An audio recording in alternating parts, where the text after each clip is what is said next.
High high, সবাই খুব আনন্দ করতে করতে যাচ্ছি। ভীষণ মানে নতুন বন্ধু হয়ে গেছে সবাই। যাচ্ছি এই মুহূর্তে আমরা যাচ্ছি। হ্যালো বন্ধুরা, মনস ব্লগে স্বাগত। আর আজকে আমরা কোথায় যাচ্ছি একটু পরেই জানতে পারবে, তো সঙ্গে থাকো, দেখতে থাকো। আমি আর মা রিক্সাতে উঠে পড়েছি, এরপরে বেরোচ্ছি, তো সঙ্গে থাকো। চলো তাহলে নমো নমো করে বেরিয়ে পড়ি। আর এই যে গ্রুপটা, আমরা সবাই একসাথে, দেখতেই পাচ্ছ।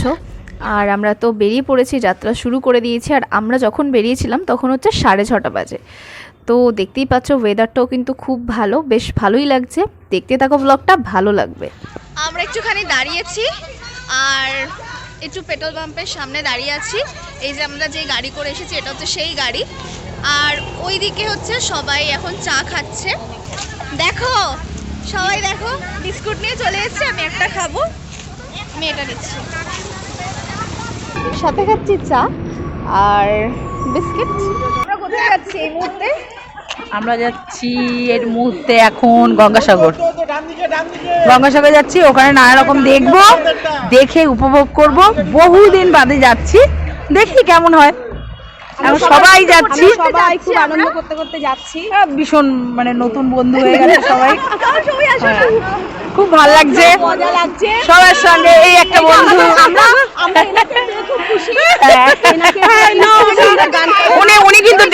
উনি কিন্তু ড্রেসটা পরেছেন পুরো মায়াপুরের মতন, যাচ্ছে কিন্তু গঙ্গাসাগর। গানের গলাও খুব ভালো, ঝগড়ার গলাও খুব ভালো। চিন্তা করো কিরকম মায়াপুরে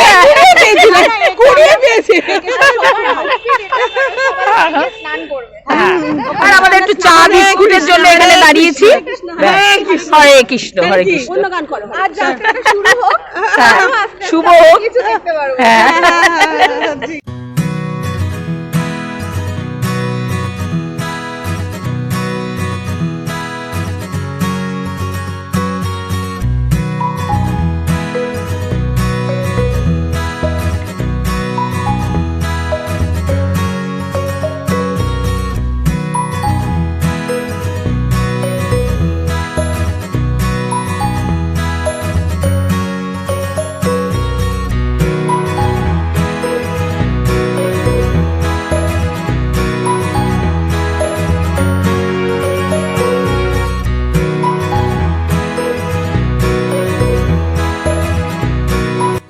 আবার আমরা একটুখানি রেস্ট নেওয়ার জন্য, ব্রেকফাস্ট করার জন্য একটুখানি দাঁড়িয়ে যাই, এবং দাঁড়াই হচ্ছে ডায়মন্ড হারবারে। দেখতেই পাচ্ছ ডায়মন্ড হারবারের সুন্দর নদী। তো সেখানে একটুখানি দাঁড়ালাম, সবাই বসলাম, গল্প করলাম, আর সাথে কিন্তু ব্রেকফাস্টটাও করে নিলাম। তো আমরা সবাই মিলে খেয়েছিলাম, অনেকে অনেক রকমই খেয়েছিল। তার মধ্যে তো আমি খেয়েছিলাম হচ্ছে পেটাই পরোটা। তো ওখানকার রাস্তার মধ্যে এইগুলো যদি না হয় বলো ভালো লাগে? সব রকম আনন্দই কিন্তু আমাদের করা উচিত, কি তাই তো? আর কাকিমার হাতে বেশ ভালোই পেটাই পাওয়াটা ছিল, ভালোই লেগেছিল। আবার অনেকে কিন্তু কী খেয়েছিল বলো তো? এই দেখতেই পাচ্ছ মুড়ি ঘুগনি সবাই নিয়ে বসে পড়েছিল। তো আবার যাত্রাপথ শুরু করে দিলাম যাওয়া। আমরা তো পুরো ট্রিপটাতেই দেখতে পাচ্ছ একটা বাসে করে গেছিলাম। তো তোমরা যদি ট্রেনে করে আসো তাহলে কিন্তু কাকদ্বীপ স্টেশন থেকে আসবে। তো আমরা 1 নম্বর ঘাট থেকে গেছিলাম, দেখতেই পাবে। আর এই দেখো আমরা জেটি ঘাটের উদ্দেশ্যে কিন্তু রওনা দিয়ে দিয়েছি। তোমরা এরকম জেটি ঘাট যাওয়ার আগে একটা ছোট্টখাটো বাজার মতো দেখতে পারবে। আর এরপরে আমি তোমাদেরকে দেখিয়ে দিচ্ছি যে টিকিট কাউন্টার, এখান থেকে টিকিট কেটে কিন্তু ভেসেলে উঠতে হয়। আর আমরা গেছিলাম এটা রবিবার দিন, কিন্তু ভালোই ভিড় ছিল। আমি শুনছিলাম যে এখানে রোজ দিনই এরকমই ভিড় হয়। এই মুহূর্তে এগিয়ে চলেছি জেটি ঘাটের উদ্দেশ্যে এগিয়ে চলেছি।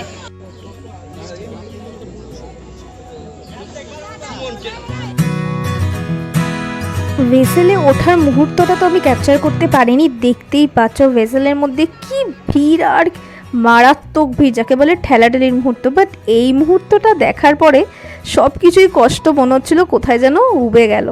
তো এই দৃশ্যটা তোমাদের কেমন লাগছে আমাকে নিশ্চয়ই কমেন্ট করে জানিও। আমি এখন বেশি কথা বলবো না, জাস্ট দৃশ্যটা তোমরা উপভোগ করো।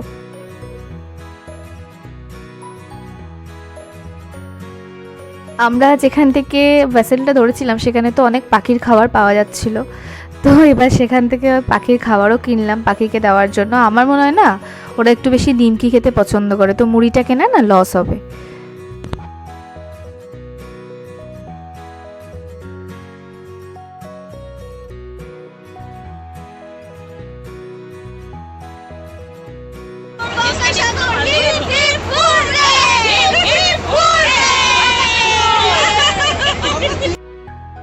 তো আমরা দেখো ভেসেল থেকে নেমে গেছি, ভেসেলটা আমি তোমাদের দেখাচ্ছি যে ভেসেলটা করে আমরা এসেছিলাম। আর এই যে দেখতে পাচ্ছ যে পাখিগুলো উঠছিল, দেখো এখানেও কিন্তু তারা রয়েছে, সারাক্ষণই তোমাদের সাথে অ্যাকচুয়ালি থাকবে। এই যে দেখো কীরকম ভিড় হয়। তো এই নেমে গেছি গঙ্গাসাগর।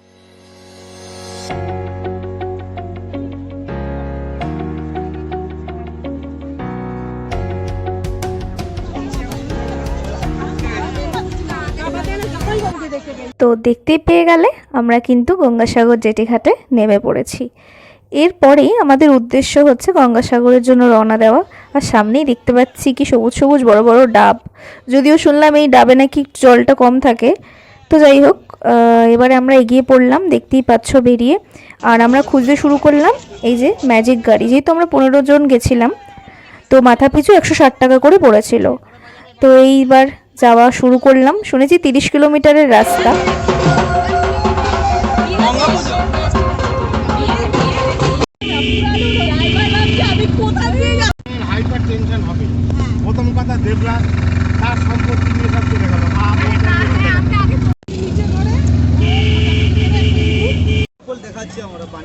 হ্যাঁ, মানুষকে দেখা তো না দেখালে আসবে না, এই যে মানুষকে রুটি পানি দেখাচ্ছি আমরা। ও আচ্ছা চুলোতে পানি আমরা দেখাই আমরা। আচ্ছা, বুঝলাম। মানে সবাইকে এইভাবেই রুটি করে তোমাদের? এরকম দেখাই আমাদের এখানে। আচ্ছা কত চুলোতে সেকি, আমার চুলো সেকে রুটি আমরা। আচ্ছা না দেখালে লোক আসবে না এখানে, দেখাতে হয় আমাদের। আচ্ছা, আমরা চলে এসেছি। আমরা কি এখন কপিলমুনি আশ্রমের দিকে যাচ্ছি? জার্নিটা কিরকম লাগছে? জার্নিং হয়েছে কিন্তু হলেও ভালো লেগেছে, খুব সুন্দর। এই যে আমরা সবাই এই যে ছাতা মাথা দিয়ে যাচ্ছি, খুব খুব খুবই রোদ যাকে বলে। আমি সানগ্লাসটা এখনো বার করতে পারছি না হাতে। আর সামনে একজনকে দেখো, এই লালাজি, আমরা এগিয়ে চলেছি, মানে বুঝতেই পারছো কি হচ্ছে। আর সঙ্গে থাকো, দেখতে থাকো। हम लोगों का ग्रुप के लाला जी, गौर से देखो। আমরা এগিয়ে চলেছি, চলো আমাদের সাথে দেখতে থাকো, সঙ্গে থাকো। অনেক আনন্দ মজা অনেক কিছু হবে, তো সাথে থাকো। আর কিরকম লাগছে? দারুণ, অসম্ভব ভালো। আর ওইদিকে দেখো, পেছনে দেখো, সবাই কিন্তু হাতে একটা করে ওই যে ছাতা। মন্দির দেখা যাচ্ছে। রোদ্দুরটা একটু বেশি পড়ে গেছে, সকালে রোদ্দুরটা এত ছিল না, এখন হট করে রোদ্দুরটা দেখা দিয়েছে। না ঠিক আছে, চলে যাবে। সকালবেলা থেকে কিন্তু কোনো রোদ্দুর আমরা পাইনি। আর একটু তো কষ্ট করতে আরেকজনকে হবে। দেখুন, এই যে হ্যাঁ, লালাজিকে ব্যস্ত, বক্স বার করছে না খাবার বার করছে, বুঝতে পারছি না, বুঝতে পারছি না। হ্যাঁ হ্যাঁ, আচ্ছা বক্সটা বাজাবে বলে মনে হচ্ছে। গঙ্গাসাগরের যদি কোনো গান থেকে থাকে কমেন্টে জানাবে।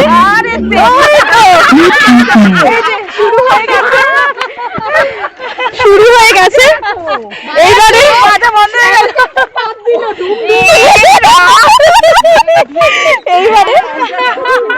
এইবারে শুরু হচ্ছে গান। মেলা বসে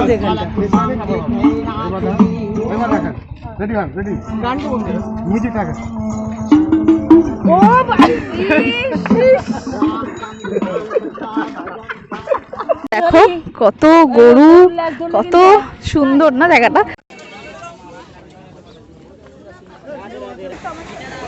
এগিয়ে গিয়ে আসবো।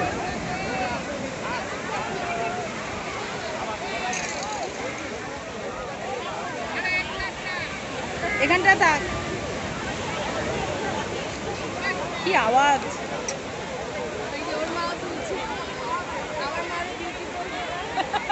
এইটা তো হবেই।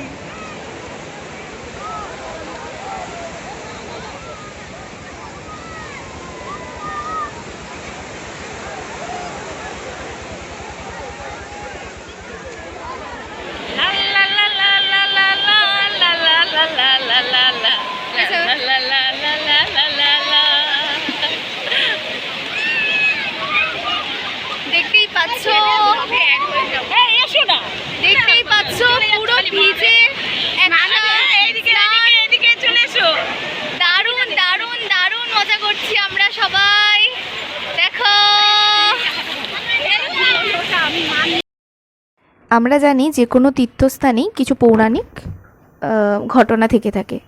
তো এখানেও আছে। লক্ষ লক্ষ পুণ্যার্থী মোক্ষের সন্ধানে মকর সংক্রান্তির সময় গঙ্গাসাগরে মেলায় যান। তারা বিশ্বাস করেন গঙ্গাসাগরে পবিত্র জলে ডুব দিলে সমস্ত পাপ ধুয়ে যায়। এই বিশ্বাসের ভর দিয়ে প্রত্যেক বছর লক্ষ লক্ষ মানুষ কপিল মুনির মন্দির দর্শন করেন। এবং একই সাথে এটাও আমরা কিন্তু সবাই জানি যে সব তীর্থ বারবার গঙ্গাসাগর একবার, কি তাই তো বলো? তো এই পথ ধরে আমরাও এগিয়ে চললাম পুণ্য অর্জন করতে কিছু। আর দেখতেই পাচ্ছ আমার হাতে বিস্কিট আছে। এই যে দেখো পেছনে আসছেন মহারাজ। আমি কিন্তু তাকে একবার খাবার দিয়েছি, কিন্তু না, হবে না, কেন আমি তাদের দিচ্ছি না, আবারও দিতে হবে। তাই আমি আবারও তাকে দিলাম এবং দিয়ে আমি এইদিকে আসছিলাম। এখানে বেশ বসেছিল অনেকজন, আমি ভাবলাম তাদেরকেও কেন দিলাম না। হাতে যে কটা আছে বিস্কিট, তো আমি তাদেরকে দিলাম। দেখো চেয়ে চেয়ে নিচ্ছে। তো তারপরেই দেখো সবার প্রায় স্নান কমপ্লিট, সবাই স্নান টান করে এইবারে কিন্তু আমরা যাব হচ্ছে কিন্তু দেখো পুজো দিতে। আর জলের ঢেউ কিন্তু বেশ ভালোই ছিল। হ্যাঁ, একটু অপরিষ্কার, মানে একটু অপরিষ্কার ছিল, ঠিক আছে, আমরাই যদি অপরিষ্কার করে রাখি আর কি করা যাবে। যাই হোক, তো এরপরে আমরা কিন্তু মন্দিরের উদ্দেশ্যে রওনা দিলাম স্নান টান করে। আর দেখতেই পাচ্ছ ভেতরটা কি সুন্দর, অনেকটা মনে হচ্ছে না যে আমরা যখন দক্ষিণেশ্বরে যাই ঠিক সেরকম লাগলো না, বেশ পরিষ্কার পরিচ্ছন্ন। আর এই যে ডালিটা নেওয়া হয়েছিল সেটা 30 টাকার ডালি পুজো দেওয়ার জন্য। তো এবারে আমরা চললাম পুজো দিতে। আর সবথেকে বড় কথা, অনেক পৌরাণিক কাহিনীও কিন্তু বেশ আমাদেরকে উত্তেজিত করে দেয় বলো যাওয়ার জন্য। মন্দিরের আশেপাশটাও কিন্তু খুব সুন্দর, তাই না বলো? এই যে আমরা এবারে মন্দিরের দিকে রওনা দিচ্ছি। তো মন্দিরের ভেতরটা তোমাদেরকে একবার দেখালাম, কি সুন্দর না, মানে মনটা জাস্ট শান্তি হয়ে যায়। খুবই ভালো লাগলো। আমি ভয়েস ওভার দিতে গিয়ে আবারও একবার দর্শন করছি, কারণ মন্দিরের ভেতরে তো ওরকমভাবে কথা বলা বা ভিডিও করাও হয়তো নিষিদ্ধ, তাও সবাই করছে দেখলাম। আর আমিও তোমাদেরকে দেখানোর জন্য ছোটোখাটো একটু ভিডিও করেই নিলাম। আর বাইরে এরকম সুন্দর সুন্দর কিছু কাহিনী বিবৃত করা রয়েছে, আমি সেটাও তোমাদেরকে দেখালাম। খুবই ভালো লেগেছে আমার। তো আমার মনে হয় সেটাই, যে আগেকার দিনে হয়তো সত্যিকারেরই কষ্ট করে যেতে হতো, এখন হয়তো সেটার কষ্টটার পরিমাণটা একটু কমেছে, কিন্তু তবু কষ্ট কিন্তু আছে যে কোনো তীর্থস্থানেই। পুজো অর্চনা সবই তো হলো, তো এবারে তো খেতে হবেই। খাওয়া দাওয়ার মুহূর্ত চলে এসেছে। আমরা ভেজ থালি নিয়েছিলাম, খাবারগুলো কিন্তু সত্যি খুব ভালোই ছিল। তো তীর্থস্থান অনুযায়ী কিন্তু ভালোই ছিল, আর খাওয়াটাও বেশ মন শান্তি করে খাওয়া গেছে। আমি অবশ্যই বলবো গঙ্গাসাগরে যাও, এখন আর সেরকম কোনো ভয়ের নেই, খুব সুন্দরভাবে ঘুরেও আসতে পারবে। আর খাওয়ার ব্যবস্থাও তো দেখতে পাচ্ছ, মোবাইল নেটওয়ার্কসও খুব ভালো কাজ করছে।